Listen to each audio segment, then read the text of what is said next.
Baik, Assalamualaikum warahmatullahi wabarakatuh. Jadi yang berbahagia, di temuan kita hari ini kita akan bincang-bincang mengenai kelompok Syiah, dan Syiah ini menjadi salah satu sekte yang muncul di dalam beberapa sekte keislaman. Yang awalnya kita mengenal tentang Syiah, Khawarij, ada Murji'ah, ada Qadariyah, ada Jabariyah, dan Mu'tazilah, juga nanti ada di kelompok Sunni yaitu ada Asy'ariyah sama Maturidiyah, dan yang tidak bisa dilepaskan dari beberapa fase perbincangan politik yang ada di zaman Utsman bin Affan, juga beberapa hal menyangkut kelanjutan di Khalifah Ali bin Abi Thalib, itu adalah sekte Syiah. Dan kita mengenal bahwa sistem politik yang ada di Syiah itu, mereka tidak berpikir tentang teologis, tetapi mereka membentuk sebuah sistem politik tertentu, dan itu membedakan mereka dengan kelompok Khawarij, membedakan mereka dengan kelompok yang lainnya. Dan Syiah ini memang menarik dikaji, hadirin sekalian, dan kita mengenal bahwa Syiah itu kan menjadi mazhab politik yang memang pertama lahir di Islam. Dan itu berkembang, tumbuh, jadi sehingga ketika orang mengagungkan Ali, lalu mereka juga mengagumi bakat-bakat, kekuatan maupun keilmuan Ali. Itulah kira-kira propaganda yang dieksplorasi oleh Syiah terhadap kekaguman mereka pada Ali bin Abi Thalib. Dan kita akan lihat bahwa Syiah ini kan, kalau kita lihat di rentang sejarah lebih dari 1000 tahun mengalami perjalanan sejarah. Dan itu mereka juga hadir dalam panggung perdebatan dan konflik sosial yang beredar di saat itu. Dan sejarah mengungkapkan bahwa konflik Syiah itu selalu ada dalam dimensi waktu yang berbeda dengan segala dinamikanya. Dan kita juga bisa mengungkap bagaimanakah pertentangan antara Sunni dengan Syiah, bagaimanakah mereka melancarkan argumennya, bagaimanakah mereka memberikan klaim-klaim argumentasi yang rasional terhadap pemikiran-pemikiran kelompok mereka masing-masing. Dan kita kenal bahwa Syiah itu kan secara bahasa artinya pendukung atau pembela. Jadi kalau Syiah Ali berarti mereka adalah pendukung atau pembela Ali bin Abi Thalib. Nah, Syiah Muawiyah pun ketika terjadi perang Siffin itu adalah pendukung Muawiyah. Tetapi kata Syiah secara terminologi ini kita masukkan ke dalam Syiah, dalam sekte yang lebih banyak mendukung Ali dibanding pada Muawiyah.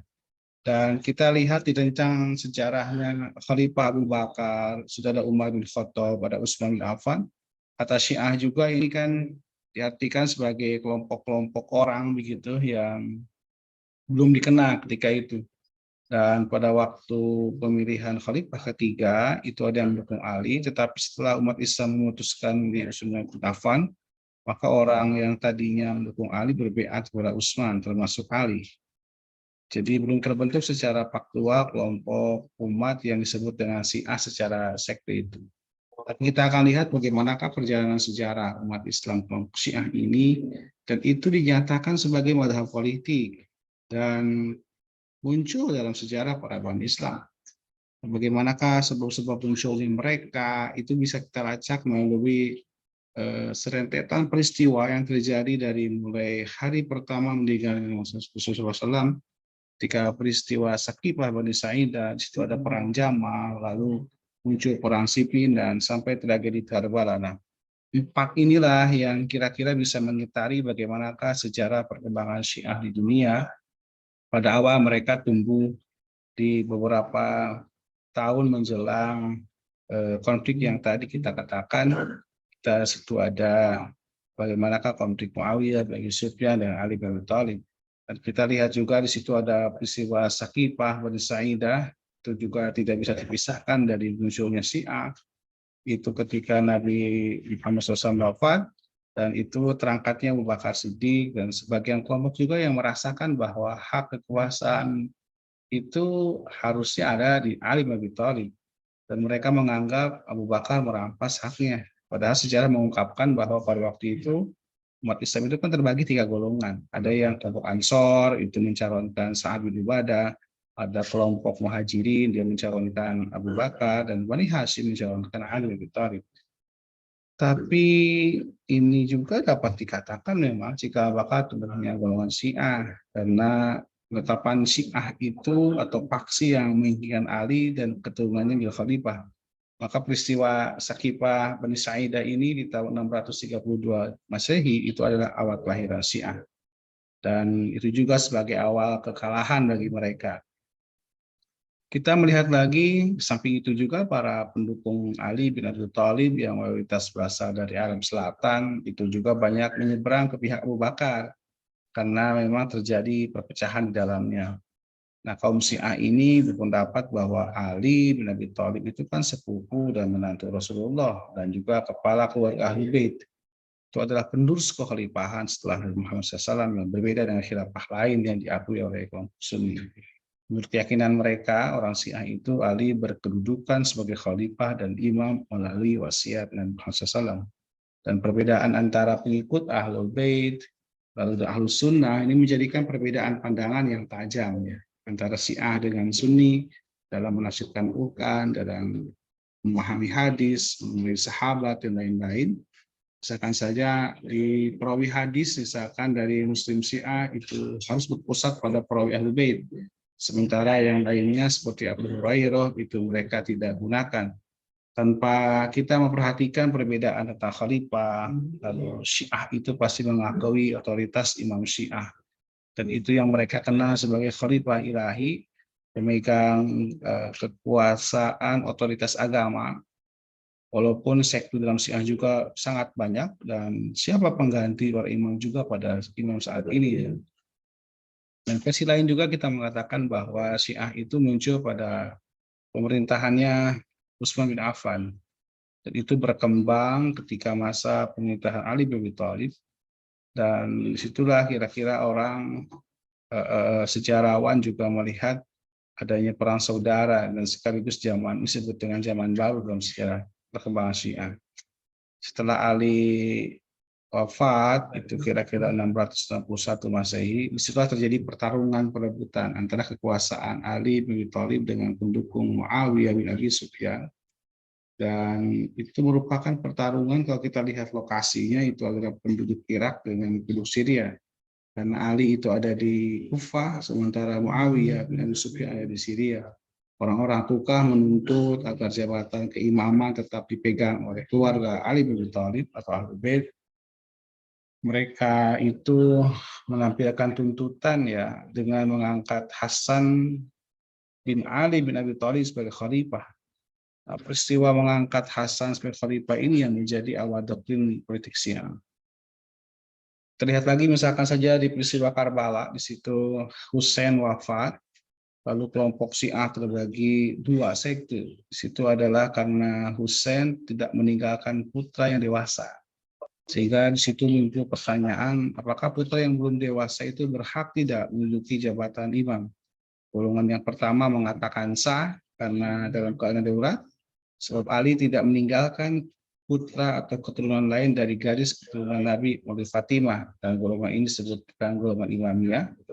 Lalu golongan kedua menyatakan tidak sah karena mereka itu harus mencari putra Ali yang lain yang telah dewasa, walaupun dalam diri orang itu tidak mengalir darah Nabi Muhammad SAW. Mereka menumpahkanlah putra Ali yang lain, yaitu Muhammad al-Hanafiyah. Muhammad al-Hanafiyah ini yang lahir dari seorang perempuan dari golongan Bani Hanafiyah. Golongan ini yang nanti akan disebut dengan golongan Kaisaniyah. Nah, dari kedua golongan ini dalam perjalanan sejarahnya itu akan berkembang menjadi sekte-sekte Syiah. Itu ada Syiah Imamiyah, ada Syiah Qadatiyah, juga ada Syiah Zaidiyah. Nah, perbedaan-perbedaan pendapat di kalangan itulah itu sangat wajar sekali, karena memang banyak sekali pemikiran yang beragam di antara kelompok mereka, dan fakta sejarah mengenai perpecahan tanda petik di dalam Islam itu memang mulai mencolok pada masa pemerintahan Utsman bin Affan, dan memperoleh momentum yang paling kuat itu pada masa Ali bin Abi Thalib, tepatnya itu ketika perang Siffin. Nah, kita balik lagi ke Syiah, dari sekalian, bahwa Syiah itu berdasarkan hadis-hadis yang mereka terima dari Ahlul Bait, bahwa perpecahan itu sudah mulai ketika Nabi Muhammad wafat dan kekhalifahan itu jatuh ke tangan Abu Bakar. Segera setelah itulah berbentuklah Syiah dengan gerakan yang tersembunyi, mereka mengajarkan dan menyebarkan doktrin-doktrin kepada masyarakat. Baik kalian sekalian, itu kira-kira bagaimanakah kelompok Syiah muncul, lalu bagaimana istilah Syiah itu muncul di kalangan pemikir sejarah ilmu kalam. Kita juga akan mengenal ada beberapa kelompok-kelompok Syiah, sekte-sekte aliran Syiah. Nah, ada yang liberal, ada juga yang moderat, ada yang ekstrim. Ya, ekstrim inilah yang kita sebut dengan Gulatia. Di antara kelompok ekstrim ini ada yang menempatkan Ali pada derajat kenabian. Jadi kelompoknya Galatia itu menempatkan Ali pada derajat kenabian. Bahkan ada juga yang sempat mengangkat Ali pada derajat ketuhanan. Nah, kaum Syiah inilah sejak pengikut Ali itu ada setelah peristiwanya Jamal dan Siffin, pasukan Ali itu pecah menjadi 4 golongan sebenarnya. Pertama, ada kelompok pertama yang kita sebut dengan Syiah yang mengikuti Ali bin Abi Thalib. Mereka tidak mengecam para sahabat. Dalam diri mereka terdapat masih rasa mahabbah, memuliakan para sahabat Nabi, dan mereka sadar betul bahwa yang mereka perangi adalah saudara sendiri. Maka ketika mereka mengalami hal seperti itulah, mereka berhenti memerangi para sahabat, dan bahkan ketika terjadi tahkim pun mereka menerima keputusan yang dibuat oleh kelompok yang lain. Ini yang kelompok pertama. Yang kedua itu ada mereka yang mempercayai bahwa Ali itu memiliki derajat yang lebih tinggi daripada sahabat lain. Nah, kelompok ini yang disebut dengan tafdiliyah, tetapi Ali memperingatkan mereka dengan keyakinan dan akan menghukum mudarat bagi para sahabat yang masih berkeyakinan seperti itu. Nah, kelompok Syiah yang sekarang itu masih ada yang mewakili kelompok ini. Yang ketiga dan sekalian itu ada kelompok yang berpendapat bahwa semua sahabat Nabi adalah kafir dan berdosa besar. Mereka disebut Sabaiyah, dan itulah mereka mengikutnya Abdullah bin Sabah. Yang keempat itu ada kelompok Gulat, itu mereka yang paling sesat, yang paling bid'ah di antara 4 kelompok di atas. Mereka berpendapat bahwa Allah telah masuk pada diri Nabi Isa alaihissalam. Ini yang memang paling ekstrim di antara pendapat kelompok yang lain. Jadi Allah itu telah masuk pada diri Nabi Isa alaihissalam. Nah, hal-hal yang mengenai bagaimanakah perkembangan sekte mereka, bagaimana pola pikir mereka, itu kita bisa melacak dalam bukunya Al-Farqu Bainal Firaq, itu karya Abdul Qahir Al-Baghdadi. Itu sangat terkenal kitab ini dan membagi Syiah itu dalam kelompok besar, 4 kelompok besar. Ada Zaidiyah, ada Ismailiyah, ada Itsna Asyariyah, ada Gulatiyah. Nah, perpecahan di dalam Syiah itu kan terjadi disebabkan karena mereka berbeda prinsip keyakinan dalam persoalan imamah. Jadi antara Zaidiyah, Ismailiyah, Itsna Asyariyah dan Gulatiyah itu mereka berbeda walaupun dalam satu kelompok Syiah, tapi mereka berbeda sekte itu karena persoalan pemikiran dan keyakinan tentang imamah. Nah, kedudukan imam ini kan sangat penting di dalam Syiah karena seorang imam itu sejajar dengan tugas dan tanggung jawabnya sesuai dengan kedudukan Nabi. Nah, imam bagi Syiah ini memiliki kewajiban menjelaskan makna Al-Quran, menjelaskan hukum syariat, mencegah perpecahan umat, juga menjawab semua persoalan agama dan teologi. Dan perpecahan Syiah itu kan terjadi setelah kepemimpinan Imam Hussein karena perbedaan pandangan siapa yang lebih berhak menggantikan pucuk kepemimpinan imam. Jadi setelah Imam Hussein wafat, mereka berpendapat, mereka berbeda pandangan. Siapa kira-kira yang bisa menggantikan posisi Imam Hussein ketika yang paling berhak itu dianggap sebagai pemimpin? Mereka berpendapat, ada yang berpendapat sebagian mereka bahwa yang paling berhak itu adalah putra Ali yang lahir tidak dari rahim Fatimah. Itu ada yang disebut dengan Muhammad ibnu Hanifah dari Bani Hanafiyah. Sekte ini yang nanti akan disebutkan menjadi sekte Kaisaniyah, dan selanjutnya ini tidak berkembang. Tapi ada juga kelompok lain dari sekalian yang itu dapat harusnya yang menggantikan itu adalah Ali Zainal Abidin bin Hussein. Golongan yang kedua ini yang mendukung Ali Zainal Abidin dan merupakan kelompok Zaidiyah. Setelah kematian Ali Zainal Abidin, maka sekte Zaidiyah terbentuk. Golongan Zaidiyah inilah yang mengusung Zaid sebagai imam kelima pengganti Ali Zainal Abidin. Kita lihat lagi, misalkan lagi Syiah Zaidiyah itu kan yang paling moderat dibandingkan dengan sekte yang lain. Paham yang diajarkan Syiah Zaidiyah ini kan paling dekat dengan pemahaman keagamaannya Ahlussunnah wal Jamaah. Dan ketika terjadi dinasti Umayyah, Muawiyah, itu ada kekejaman terhadap kaum Ahlul Bait, ini menjadikan kelompok Syiah itu memilih untuk menjauhkan perjuangannya dari dunia politik, sehingga mereka melakukan taqiyah. Mereka melakukan tidak mengatakan sesuatu dan sesuatu status mereka. Mereka itu menyembunyikan status mereka, sehingga mereka berbohong untuk menyelamatkan keyakinannya. Tapi ya, usaha ini tidak dinilai membuahkan hasil sebenarnya. Karena memang di luar kelompok Ahlul Bait itu juga tetap saja mereka menahi Syiah. Sehingga kelompok Syiah Zaidiyah ini lebih memilih berdakwah secara konfrontatif dengan penguasa. Mereka mencontoh sikap Sayyidina Ali dan Sayyidina Hussein sebagai panutan dalam melakukan perlawanan. Dan di Syiah Zaidiyah inilah seorang imam harus memiliki kemampuan secara keilmuan, adil, berani melawan kezaliman dengan cara yang mengangkat senjata. Jadi di kelompok Zaidiyah ini membenarkan adanya 2 atau 3 imam dalam 2 atau 3 kawasan yang berjauhan. Itu semata-mata untuk melemahkan kelompok musuh. Baik, kita lihat lagi misalkan ada di sekte Ismailiyah dan Isna Asariyah, itu juga digolongkan ke Syiah Imamiyah, karena keduanya sama-sama mengakui pengganti Ali Zainal Abidin, atau imam keempat adalah Abu Ja'far Muhammad Al-Baqir. Ini yang sebutkan imam kelima. Kemunculan sekte Ismailiyah dan Isna Asariyah inilah terjadi setelah wafatnya Abu Abdullah Ja'far Shadiq, imam ke-6 di tahun 148 Hijriah. Sekte Ismailiyah itu yakin bahwa Ismail itu putranya Imam Ja'far As-Shadiq adalah imam yang menggantikan ayahnya sebagai imam ke-7. Ismail sendiri juga ditunjuk oleh Ja'far Shadiq. Ismail wafat mendahului ayahnya. Akan tetapi satu kelompok pengikut tetap menganggap Ismail adalah imam ke-7. Kepercayaan pada 7 imam Syiah inilah yang terhenti pada Ismail putra Ja'far Shadiq dan menjadikan Syiah Ismailiyah ini disebut juga dengan Syiah Sab'iyah karena sampai ke imam ke-7. Di Syiah Ismailiyah itu ada gelar yang memang masyhur, di situ ada gelar Al-Bainiyah, karena mereka percaya bahwa Al-Quran dan Sunnah memiliki makna lahir dan makna batin. Syiah Ismailiyah ini juga terjadi pada masa-masa setelah Imam Ja'far mengalami banyak cabang. Di antaranya ada kelompok Druz, ada Ismailiyah Nizari, ada Ismailiyah Mustali, dan kelompok lain juga dari kelompok Syiah Imamiyah yaitu Isna Asariyah atau lebih dikenal dengan Imamiyah atau Ja'fariyah. Nah, kelompok-kelompok inilah yang mempercayai bahwa Ja'far Shadiq adalah diganti oleh Musa Al-Kadzim sebagai imam ke-7.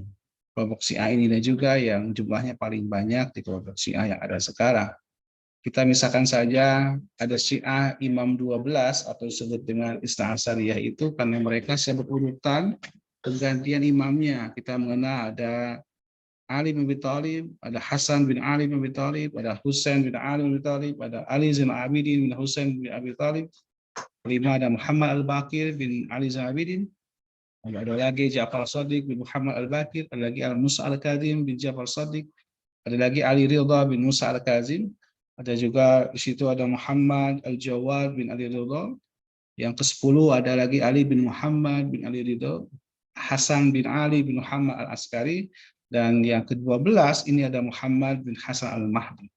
Itu kira-kira yang disebut dengan urutan-urutan imam yang ada di Syiah Isna Asar. Dan yang paling ekstrim inilah dari sekalian ada Syiah Qulatiyah, karena memang saat ini juga ada yang memandang mereka telah punah dan sangat sulit dilacak sebenarnya di pikiran daripada ketiga kelompok besar lainnya. Nah, kelompok ekstrim ini yang keluar dari Islam dan keberadaannya telah punah.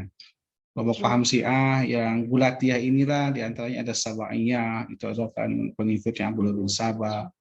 Ada juga Al-Khattabiyah, mereka pengikutnya Abu Al-Khattab Asadi, dan Abu Al-Khattab Asadi inilah yang mendirikan Al-Khattabiyah, menyatakan bahwa Imam Ja'far Shadiq dan Nubuwi adalah Tuhan. Nah, ini kan sangat ekstrem sekali.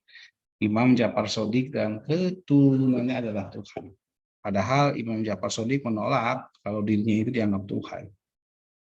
Hadirin sekalian, jadi kalau kita ingin memandang bagaimanakah sekte-sekte Syiah itu berkembang secara luas, maka kita bisa membaca berbagai referensi yang dibutuhkan untuk ini, dan itu kita bisa gunakan di dua referensi yang terkenal. Yang pertama di karya Abdul Qahir Al-Baghdadi yang tadi kita sebutkan Al-Farq bin Al-Firaq. Juga yang kedua ada di karyanya Syahrastani di Al-Bilal wa Nihal. Ini juga sungguh kompleks dan lengkap sekali untuk menjelaskan ayat-ayat yang ada di dalam berbagai kelompok aliran teologi yang ada di dunia Islam. Sekian, tetap semangat dan semoga Allah memberikan kita kekuatan untuk menggali kembali pengetahuan keislaman. Assalamualaikum warahmatullahi wabarakatuh.